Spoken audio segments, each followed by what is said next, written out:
When did Imperator Rome start development? Like, when did the first ideas kind of come up for that? I mean, I think we'd wanted to work on a Rome game for a long time. Exactly when that was, I couldn't say. You'd have to ask Johan, who's obviously been with the company for a very long time, and has I think always considered Rome to be one of his personal favorite projects. I know there was a Rome game with EU. I think three. It was like a DLC kind of thing. Back in was it late 2000s or early 2010s? That could be. It rings a bell. What inspired Paradox to return back to the Roman era after so many years? I think it's an era that has everything that you want out of the sort of genre of a strategy game. It's got empire building, it's got map painting. You know, Rome going from a virtual nothing to a grand empire. You know, spanning the Mediterranean.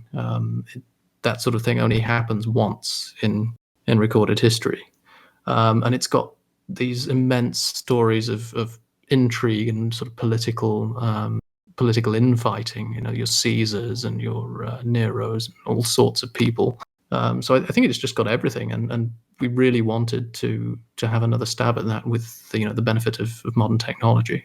As far as your getting involved in the project, is that something that you always wanted to be a part of? Is the Rome project, or how did it work that you ended up following on this? I sort of fell in love with it having worked on it for a little bit, realizing that it was everything that I wanted it to be, and that I could see it going so many places, and that there's so much scope for additional content, new things, stuff that I particularly enjoyed about the period. And it is a fascinating period. You know, it's as much about the Diadochi and the Greek states as it is about Rome. There's so much there, and then you've got these mammoth Indian nascent monarchies in the east. There's just so much to the world. And were you after coming in? I guess it had already been like partly developed at that point. How much were you able to impact the game's direction at that point?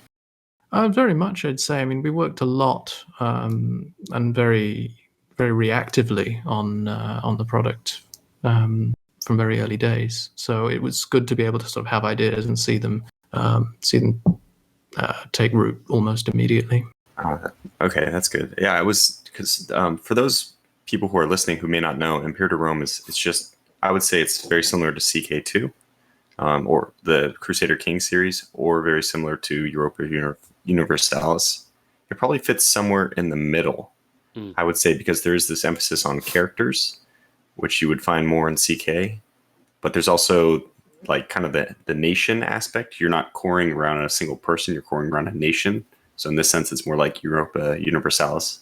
So I'm guessing that a lot of inspiration was drawn from other games. But did you also, I mean, you can talk about that, but any other games that you guys decided to look at for borrowing mechanics? I mean, there's been a lot of Roman games, right? Alea Octa S, there's Europa Universalis Rome, the original. And I think Johan has mentioned that he was inspired by that or wanted to redo it, maybe. But anything Yeah, else I'm leaving out? there's so many inspirations, I think, for first EU Rome and then Imperator, which was very much a sort of spiritual sequel to EU Rome. But I think we've tried to draw as much inspiration as possible from our own products. Certainly, as you mentioned, the Europa Universalis series of games. There's a lot we've taken from that. You know, the battle system, the provincial system, the sort of tactical combat side of things. And then the character game, very much inspired by Crusader Kings, but also we wanted to give it our own sort of take, which we've managed to do sort of post-release. We've made a lot of changes to the game, particularly to the character system, which is taking on its own identity, which is something we've tried to do a lot with Imperator, is give systems and mechanics very much their own identity rather than being a simple inspiration from another product. Non-Paradox games, absolutely. You know, we've all played some of the great Rome-themed games, you know, Total Wars, that sort of thing. And I think the world building they do in Total Rome is just fantastic. So I've got lost in that game for weeks at a time.